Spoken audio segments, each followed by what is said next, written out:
Graça e paz! Hoje continuamos nossos devocionais diários. Nós temos de segunda a sexta colocado aqui para você estar acompanhando a leitura do Novo Testamento e do Antigo Testamento também. No Novo Testamento nós fazemos algumas colocações, alguns comentários. No Antigo Testamento propomos para você ler. A proposta do Antigo Testamento hoje é 2 Reis, capítulos 16 ao capítulo 18, onde você vai estar lendo e se alegrando, entendendo também da palavra de Deus. E no Novo Testamento estamos no capítulo 25 do Evangelho, conforme escreveu Mateus.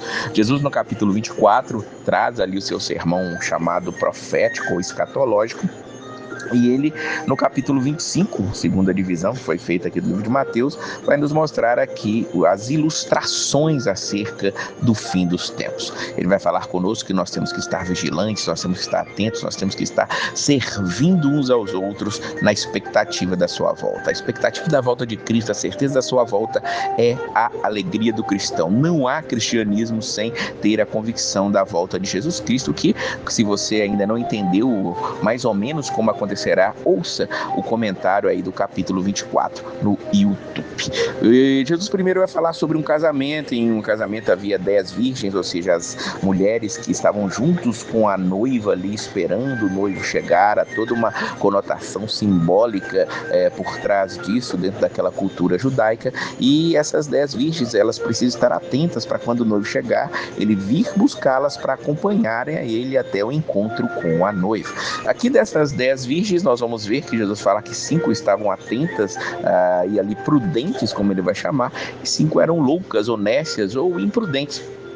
E diz o versículo 10 que algumas delas saíram para comprar azeite para manter as suas lamparinas acesas. Lamparinas eram essenciais estarem acesas naquela procissão que elas fariam ali junto com o noivo. Enquanto elas saíram para comprar, porque tinham recebido o anúncio que o noivo estava chegando, e aquilo não adiantou. Enquanto elas saíram para comprar, diz o versículo 10 que chegou o noivo. As que estavam apercebidas entraram com ele para as bodas e fechou-se a porta. Aqui, o moral da história, chamemos assim, é o versículo 13: vigiais, pois não sabeis o dia nem a hora.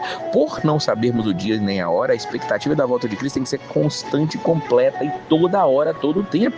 Jesus, ele faz isso, ele não nos dá uma data pré-definida justamente para que nós servimos a ele, estejamos vigilantes o tempo todo.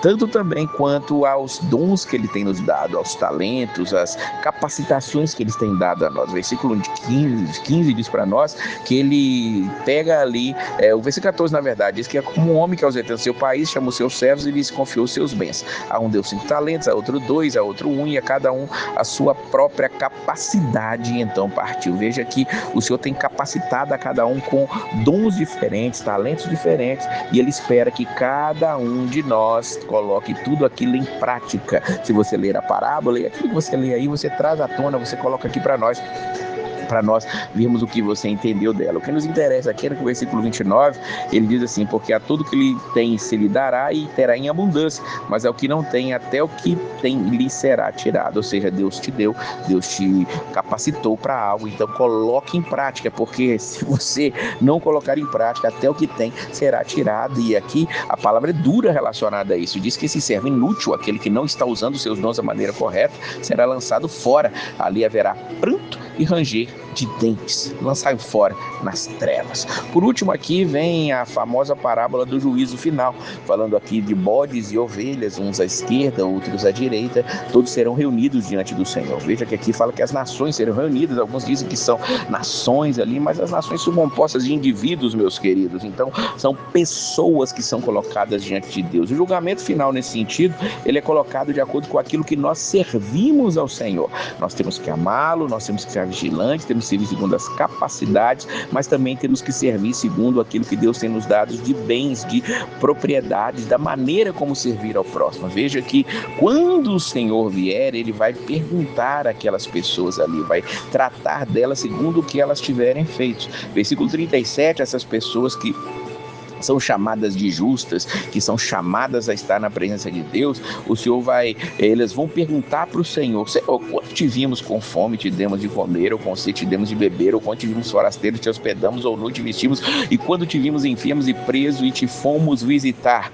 E aí Jesus vai dizer: em verdade vos afirmo que sempre que fizeste isso a um destes meus pequeninos irmãos, a mim o fizeste. É interessante que essas pessoas, elas estão fazendo de uma maneira tão altruísta, tão alheios ao que poderão receber, que ali elas nem sabem o que fizeram. E assim deve ser o cristianismo, o evangelho, Jesus Cristo em nossas vidas. Ele faz com que nós possamos servir com alegria, sem nem percebermos, afinal é a ação dele em nós. Agora, do lado contrário, quando não fazemos isso, aí o versículo 46, no encerramento, Jesus diz: irão estes para o castigo eterno, porém os justos para a vida eterna. E você tem sido vigilante?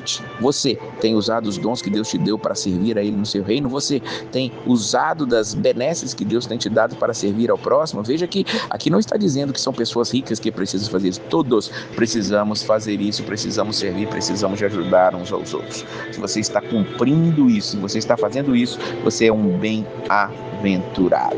Você coloque aí, se você chegou até aqui neste áudio, coloque: eu estarei à direita no juízo final.